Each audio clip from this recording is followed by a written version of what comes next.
After extensive consultations with stakeholders across the transport sector, a number of critical concerns and proposals were raised regarding livelihoods, operations, and sustainability of the industry. Consequently, the government has agreed on the following measures. The Ministry of Transport will engage financial institutions and the banking sector to provide a platform for transport operators to address the financial challenges arising from the current crisis, including the possibility of temporary relief on lending terms within the sector. Many of the good people standing behind me have vehicles, transport vehicles on loan from some of the financial institutions. The government of Kenya, through the ministry, is going to engage those financial institutions so that we can seek some relief for our transport sector as we all face the crisis ahead of us.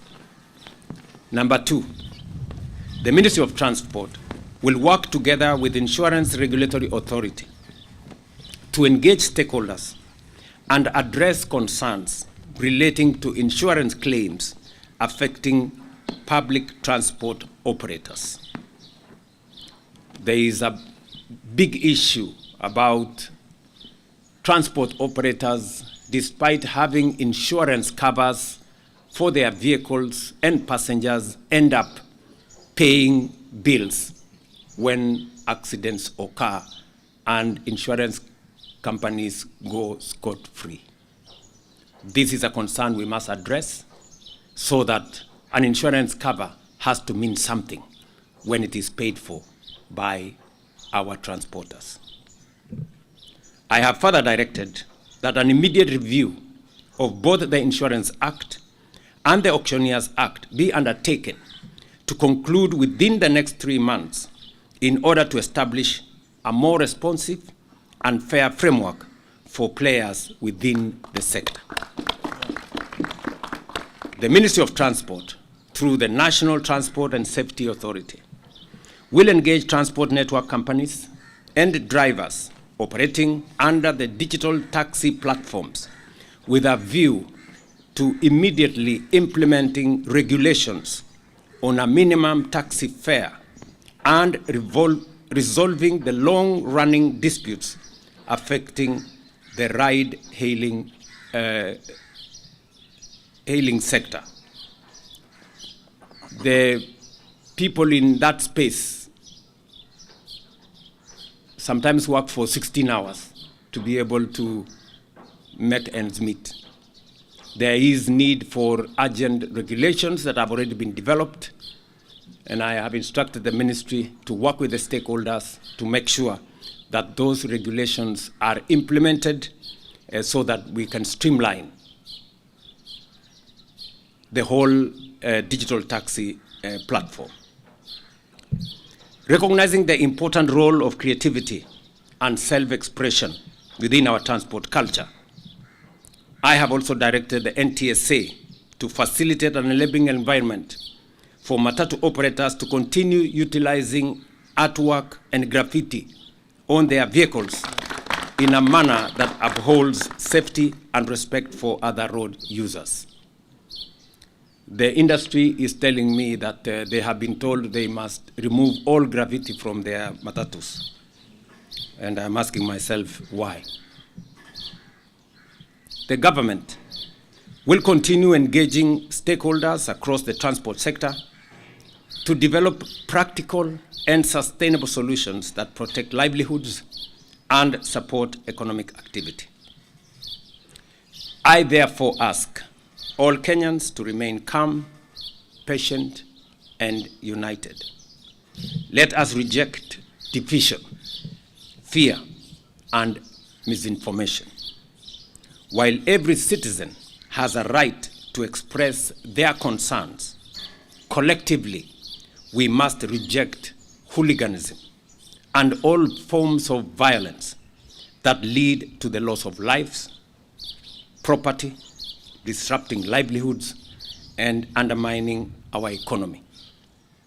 Let us use fuel responsibly, support one another, and protect our economy during this period.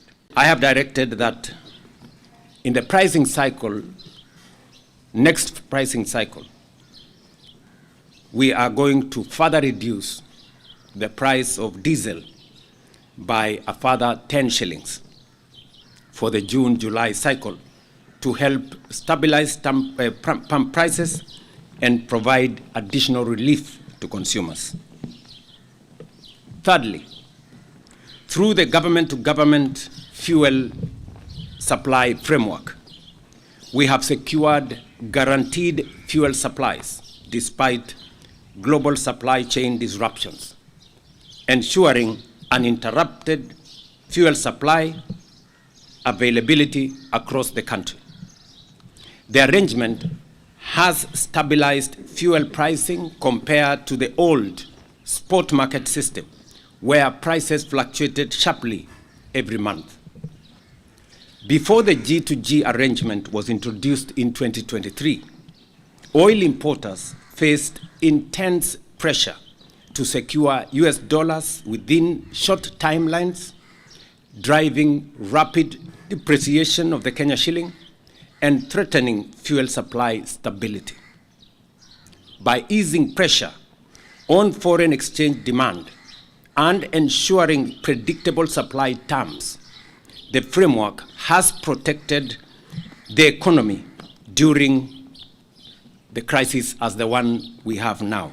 Without it, the country's situation, I tell you, would be much worse. And I want you people to talk to oil marketers. They will explain to you the kind of situation that was there in 2022 when we had a crisis like the one we have. Without a guaranteed supply, without the framework we have built, there would be a major crisis of foreign currency, and there would be a major crisis of supply. The G2G arrangement has guaranteed supply, even when we have disruptions, and has also made it possible for us to pay on terms that does not put pressure on our dollar reserves. I know there are those who are trying to turn this global crisis into politics. People seeking to exploit public pain for political gain, making reckless claims and pretending there are easy options. But leadership requires honesty, not political opportunism or playing populist politics. The reality is that no country can completely escape the global oil shock of this magnitude. Even advanced economies with far greater financial resources than Kenya are facing similar challenges. There are those asking government to remove all taxes and levies on fuel immediately. But we must ask ourselves honestly, if we stop collecting these revenues entirely, what public services shall we stop funding?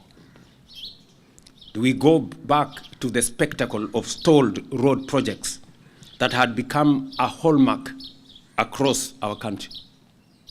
Do we stop the fertilizer subsidy that is enhancing food security? Do we cut the security budget that helps us secure our borders, combat criminal gangs, and protect citizens? Surely, our hospitals and schools must continue to function, and we must continue to fund them. Equally, we are accelerating investments in renewable energy, electric mobility, modern public transport, and energy security infrastructure so that future generations of Kenyans are less exposed to global fuel instability.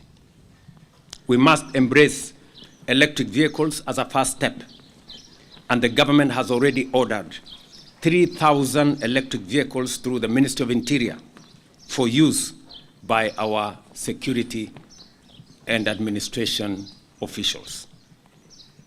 I am also making a declaration that the first 100,000 electric vehicles to be imported into Kenya, whether for public service or private use, will be duty-free, even as we continue to work with private sector for investors in the electric vehicle manufacturing to establish production facilities in Kenya. This is not only about overcoming the current crisis, but also about building a more self-reliant, resilient, and economically secure Kenya for generations ahead. These are not easy decisions. Leadership requires us to make responsible decisions not only for today, but also for the long-term stability of our economy and our country. Because we do not know how long this crisis will continue, or whether prices may even rise further in the months ahead, we must act with care, responsibility, and sustainability in our mind. Fellow citizens, every nation facing this crisis is being forced to make sacrifices. Kenya, too, is making sacrifices, but they must be fair, responsible, and sustainable. Our responsibility as government is to solve today's problem without creating a bigger problem tomorrow. Our duty is to protect Kenyan families today while ensuring long-term stability of our economy. That is why government continues to review every possible measure to reduce pressure on citizens while safeguarding the economic stability of our country. We are engaging stakeholders across the transport sector, agriculture, industry, and business community to develop practical interventions aimed at reducing the impact on livelihoods and economic activity. This crisis is also a reminder that Kenya must never remain permanently vulnerable to external oil shocks and conflicts happening thousands of kilometers away from our borders. Therefore, the government of Kenya, working together with our East African partner states and the private sector, is determined to bring into production our oil reserves and resources in Turkana and across the East African region, alongside the development of a regional refinery to reduce our vulnerability to disruptions beyond our control. And that is why I have, in the last 6 months, engaged my colleagues in the East African region to bring all our efforts together so that we can use the resources that we have in our region to industrialize our region, but also to build the necessary resilience by having our own refinery in this region. That is work in progress, and I will be briefing the country as we move along. We've called off the strike. We had suspended the strike, but we've called it off. So we will not have strike next week. We are going to work. Thank you. His Excellency the President of the Republic of Kenya, as the transport sector, we are happy with what you've come up with, and we are going to support the government. The government belongs to us. We want to thank the governor of Nairobi, because we know that the county of Nairobi lost a lot of money, and we agreed with him that we have to work together to make sure that everything is going to work. So we want to thank the government. We want to thank the president. We know he has sorted out a lot of our issues, which has been pending for long. The issue of 14-seater within Nairobi, Mombasa, he has sorted it out. We know very well within Mombasa we do not have new vehicles, we have old vehicles. We know what has been happening. Our people has been taking vehicles from Somali and Tanzania, the old vehicles, to bring them here. They are not paying duty. So we welcome that, His Excellency. We are going to work with your government. We, all of us, we are Kenyans. We want peace in this country, and we want to be united so that we can move forward. When the president talk about Singapore, to me, I've seen it's a reality. So let's put politics aside. Politics will come 2027. Let's build our country. Thank you. Your Excellency, ours is to say thank you. My name is Edwin Smukabana, Chairman of Federation of Public Transport. Mine today is very little, is to announce to all our members, especially our investors and drivers and conductors, that after these good deliberations we have had with His Excellency, we are saying that the strike that we had suspended has been called off fully, and we are hoping that this will take immediate effect. Everybody to return the vehicles on the road, and for the entire country to understand that I think there is an economy here to save, and we are all looking forward to His Excellency to ensure that he drives the agenda of public transport. We have been promised a lot of things, including the electric motor vehicle. Your Excellency, I was on the task force for electric motor vehicle, and we came up with very many resolutions. It is very good that today you have spoken to it. We further would like to thank you very much on your statement on auctioneering and insurance. This is fantastic for us. That is all I would like to say today. For Wananchi, please bear with us. I think the economy comes first. Thank you very much.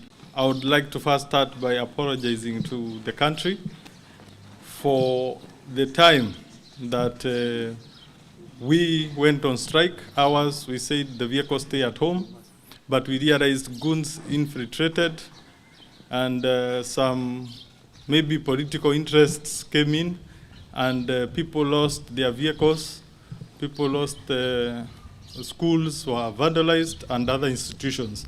That was not us, and that's why we saw it best to go for negotiations. And as a result of the negotiations, His Excellency has been kind enough to give us what we've cried for since independence, the review of the insurance. So I will not dwell to what the Excellency talked about. The auctioneers, everybody who has a vehicle knows what is happening to us. We've lost more than enough. People have died because of stress and pressure. Na yetu ni kushukuru kwa sababu we've moved a step in the best direction as an industry. Lastly, there were many things that we discussed. We've been given CS for transport, so that we go and complete all the other pending issues. We've maybe he did not have enough time to talk about it, His Excellency, but the buses were being disturbed, and they have been waived from going to way bridges, okay, and many other things. So ours is to say that we go to work, and we hope that by the next cycle, we will get even better than the 10 shillings. So thank you very much, Your Excellency. Kwa timba kali za Afrika, DAB Radio ndio mpango mzima.